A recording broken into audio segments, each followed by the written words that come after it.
Hello అండి, మనకైతే 6 level పట్టేసాయి. 6 level కావాలి. ఇది అందారం వేసే విధానం అండి. అందారం అయితే వేసుకున్నాను. అందారం తర్వాత పాగడ అలా కాళ్ళకు చుట్టుకునే లోపు ఈ పుర్రు అనేది చాలా అంటే చాలా ఎక్కువ అయిపోయింది.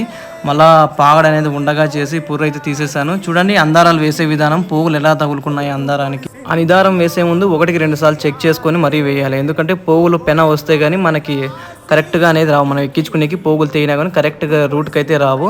అందుకే అందారం వేసేటప్పుడు చూసుకొని వేసుకోవాలి. అందారం వేసిన తర్వాత పాగడని అలా నేర్పుకోవాలి. ఎందుకంటే పురి అనేది ఉన్నా కానీ ఏమైనా పేడుకున్నా కానీ అలా ఇదిలించుకొని అలా నేర్పుకున్న తర్వాత మళ్ళీ తర్వాత ఇలా చుట్టుకున్న తర్వాత లాస్ట్కి అయితే కష్టపడి అందారాలు అయితే వేసేసాము. ఇప్పుడైతే కానీ మనం పాగడనేది పైపులకు చుట్టే విధానము అక్కడ మా అమ్మ వదులుతుంది, నేను మా చిన్నాన్న కలిసి చుడుతున్నామండి. మీకు మన వీడియో నచ్చినట్టయితే లైక్ చేసి సబ్స్క్రైబ్ చేస్తారని కోరుకుంటున్నాను. ఇదైతే అందారాలు అయితే అయిపోయిన తర్వాత గంట వేసుకునే విధానం అండి. Thank you so much video చూసినందుకు. జై చేనేత.